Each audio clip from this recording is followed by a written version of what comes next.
साथियों नमस्कार, मैं विनय तिवारी और आज हमारे बुंदेली क्रांति यूट्यूब चैनल में जुड़ने के लिए आए हमारे साथी और देवानंद गुरु जी के नाम से ये फेमस है चित्रकूट धाम में। तो मुझे बड़ी प्रसन्नता है कि मैं आज इनका साक्षात्कार लेना चाहता हूँ, क्योंकि जिस तरह से चित्रकूट में राम घाट में जिस तरह से, क्योंकि पावन घाट माना जाता है चित्रकूट का, यदि आप चित्रकूट आए और आपने राम घाट में स्नान नहीं किया और दीपदान नहीं किया तो आपकी ये चित्रकूट की यात्रा अधूरी रह जाती है। और पास में ही गजेंद्र नाथ जी का मंदिर है, क्योंकि चित्रकूट के राजा माने जाते हैं और इनका दर्शन सबके लिए महत्वपूर्ण हो जाता है। तो ऐसे हमारे साथ जुड़े हुए हैं देवानंद गुरु जी। तो मैं जानना चाहूँगा कि राम घाट में जिस तरह से आज आरती का स्थल बन गया और आरती भी लगातार आपके द्वारा मैं देखता रहता हूँ, क्योंकि आप काफ़ी फेसबुक में एक्टिव रहते हैं, इंस्टाग्राम में भी एक्टिव रहते हैं, तो कैसा मन में विचार आया आपके कि राम घाट में आरती होनी चाहिए?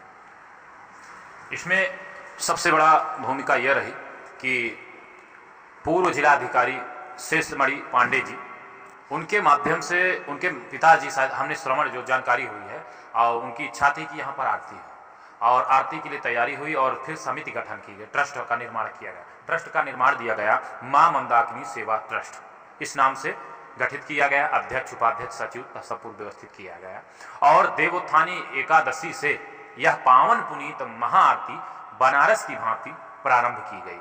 और यह तो माता मंदाकिनी की कृपा रही कि जब से मां मंदाकिनी जी की आरती अनेकानेक मतलब श्रद्धालु जब यहाँ आते हैं, भ्रमण करते हैं, बैठते हैं, दर्शन करते हैं, परिवार के साथ आते हैं तो 50 मिनट उनको जब महाआरती करने का, दर्शन करने का सौभाग्य प्राप्त होता है। बड़े ही मंत्रमुग्ध हो जाते हैं, बैठ करके बड़े शांति से सभी लोग दर्शन लाभ प्राप्त करते हैं। और इसका मुख्य कारण यह भी है कि यदि जो मां मंदाकिनी जी की आरती का दर्शन करते हैं तो अपनी संस्कृति को, अब बहुत सारे मानसिक रूप से लोग परेशान होते हैं, दूर दराज से चित्रकूट धाम आते हैं, तो भगवान कामतानाथ जी की परिक्रमा की और उसके बाद शाम को मां मंदाकिनी जी की आरती का दर्शन लाभ प्राप्त किया और उसके बाद अपने घर के चले गए। जैसे कोई सुबह आ गया तो ऐसी स्थिति है, जो शाम को आए तो मां मंदाकिनी जी की आरती का दर्शन लाभ प्राप्त किया, रात्रि परिक्रमा की और सुबह प्रातः काल अपने स्थान को चले जाते हैं। तो यह सब पावन पुनीत जो कार्य प्रारंभ है, चल रहा है, इससे क्या है कि हम सब अपने सनातनी पद्धतियों के साथ संस्कृति के प्रचार प्रसार हेतु और बुंदेलखंड का विशेष विस्तार हेतु भी इसमें बहुत बड़ा मुख्य प्रयोजन है। क्योंकि पूरे उत्तर प्रदेश में, बनारस में महाआरती होती है, उसके बाद अयोध्या में होती है और श्रेष्ठतम से कहा जाए तो जो चित्रकूट धाम में महाआरती प्रारंभ हुई है, हो रही है, इससे चित्रकूट के विकास की जो गंगा है वो और भी तेजी से प्रबलता से बढ़े। और मेरा ये विस्तारित रूपरेखा श्रद्धालुओं के लिए भी है कि आप जब भी आइए मां मंदाकिनी जी की आरती में जरूर शामिल। तो सबसे बड़ी चीज है कि आरती तो बहुत अच्छा, लेकिन आज जो 1 नवंबर का दिन है तो वो वास्तव में आपको शायद जानकारी नहीं होगी। जिस तरह से चित्रकूट धाम में कामतानाथ जी का स्थान है, कामतानाथ जी जो पर्वत है जिसमें विराजमान है, तो आज 1 नवंबर सन 1956 को जिस तरह से बुंदेलखंड को बांटा गया था, क्योंकि बुंदेलखंड राज्य पहले था विंध्य प्रदेश के नाम से, और ये जो आज 2 टुकड़ों में बांट दिया है, कामतानाथ जी महाराज को लोगों ने नहीं छोड़ा।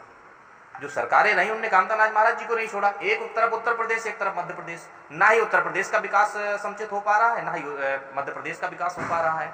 और 1 नवंबर सन 1956 ये मध्य प्रदेश का स्थापना दिवस भी कहा जाता है और हमारे बुंदेलखंड के लोगों के लिए ये काला दिवस भी माना जाता है, क्योंकि जिस भगवान को आपने नहीं छोड़ा तो हम कैसे मान लें। आज हम जिस गंगा जी के तट पर बैठे हुए हैं, मां मंदाकिनी के तट पर बैठे हुए हैं, एक और मध्य प्रदेश है तो एक तरफ उत्तर प्रदेश है। मध्य प्रदेश में लाइटें चमक रही हैं, लेकिन मध्य प्रदेश वीरान पड़ा है। उत्तर प्रदेश में अब विकास दिख रहा है। मैं मानता हूँ योगी आदित्यनाथ जी ने बुंदेलखंड के चित्रकूट धाम में विकास बहुत किया, जिस तरह से लाइटिंग लगवा करके, जिस तरह से गेट बनवा करके, जिस तरह से सड़कों का निर्माण करके। लेकिन एक तरफ जब मध्य प्रदेश पे जाते हैं तो ऐसा लगता है कि हम बीहड़ क्षेत्र में वास्तव में आ गए। तो आप इस विषय में क्या कहना चाहेंगे? ये बात तो आपकी बिल्कुल स्पष्ट है और ये कहीं ना कहीं श्रद्धालुओं को भी परेशानी का सामना करना पड़ता है। और लगातार कई बार ऐसी जो आपने जो ये ज्वलंत मुद्दा है, इस ज्वलंत मुद्दे पर समस्त जैसे मुख्यमंत्री मध्य प्रदेश, उत्तर प्रदेश के मुख्यमंत्री, जो मतलब हमारे जो सूबे के मुखिया हैं, उन्हें चाहिए, और यहाँ की जनता के जो जननायक लोग अब जो मुख्य रूप से नेतृत्व कर रहे हैं, उन्हें इस चीज़ को गंभीरता से जांचना चाहिए, समझना चाहिए, सोचना चाहिए। क्योंकि ये चीज़ें जो देखने को मिल रही, जैसे दीपक दीपावली में बिल्कुल स्पष्ट है कि मध्य प्रदेश की स्थिति बिल्कुल मतलब बहुत अच्छा, न लाइटिंग न कोई व्यवस्था, और यहीं पर उत्तर प्रदेश में एकदम साफ व्यवस्थाएं दी जा रही, लाइटें लगी हैं, गेट बढ़िया सा लगा हुआ है, सुंदर तरीके से सजाया गया है। तो ये एक पार्ट जैसे पानी में, तो ये भी है, ये जो क्योंकि ये मंदाकिनी आरती जब हम लोग आरती करते हैं घाट में, तो घाट उत्तर प्रदेश सरकार का है और जल जो है मध्य प्रदेश सरकार का है। तो समय समय पर कभी ऐसे भी स्थिति देखने को मिलती है कि कभी कभी जो है जो जल निकल रहा है तो मध्य प्रदेश वालों ने खोल दिया और उत्तर प्रदेश वालों की तरफ से सीढ़ियों का वो हो गया।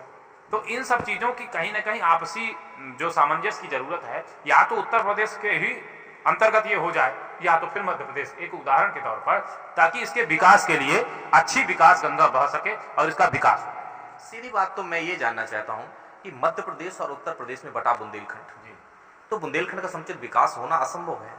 तो हम क्यों ना पुनः वही बुंदेलखंड की स्थापना करें जो 1956 1 नवंबर 1956 से पहले बुंदेलखंड मध्य प्रदेश के नाम से जाना जाता था। यहाँ के मुख्यमंत्री कामता प्रसाद सक्सेना जी थे और राजधानी हमारी नौगांव हुआ करती थी। हम तो चाहते हैं कि राजा राम की राजधानी ओरछा, जो बुंदेलखंड का हिस्सा मध्य प्रदेश में आता है, राम राजा ने जहाँ तपस्या की, उनकी तपोस्थली चित्रकूट धाम, जहाँ आज भी अनेक संत पहाड़ों पर तपस्या कर रहे हैं। ये धरा इतनी कमजोर धरा नहीं है जिसे लोग इतना कमजोर, आज भी बुंदेलखंड के लोगों को उस हीन दृष्टि से लोग देखते हैं। जिस बुंदेलखंड को कभी वीरों की भूमि कहा जाता था, कभी तपोभूमि के रूप में जाना जाता था, आज भी उस बुंदेलखंड को लोग अविकसित क्षेत्र के रूप में मानते हैं। तो बुंदेलखंड यदि राज्य बनता है तो निश्चित तौर पर बुंदेलखंड का विकास होगा। इस विषय में क्या आप कहेंगे? ये बिल्कुल स्पष्ट है। देखिए, जब बहुत बड़ा परिवार होता है और यदि उसी में सामंजस्य के रूप में अगर एक क्रमबद्ध हो जाता है, तो जैसे मकान बनाते हैं तो एक क्रम, अगर अलग अलग बिल्डिंगें बन गई तो स्वच्छता, सफाई, व्यवस्था, व्यवस्थापक सब अपने अपने जगह पर स्थिति अच्छी हो जाती है। बुंदेलखंड के लिए यदि ये राज्य बन जाएगा तो आवश्यक ये हो जाएगा कि जो भी पदस्थ होंगे वो अपने राज्य के लिए कुछ करना चाहेंगे और इससे बुंदेलखंड का युवा, साथी, बहन, बेटियां, व्यवस्था, मंदिर, देवालय, ग्रामीण, राज्य, इन सब में अच्छा परिवर्तन आएगा और एक स्वच्छ और सुंदर बुंदेलखंड निखर के हमें कई वर्षों तक न होकर के बहुत जल्द हमें मिलेगा। अगर इस प्रकार की स्थिति बुंदेलखंड स्थापना हो जाती है, पुनः से बुंदेलखंड राज्य बन जाता है, तो इससे बहुत अच्छी जो है निर्मित व्यवस्था, नवीनतम व्यवस्था, स्वच्छ व्यवस्था हमें प्राप्त हो। तो क्या मैं मानूं कि बुंदेलखंड राज्य के लिए आपका और आपकी टीम का पूरा सहयोग रहेगा?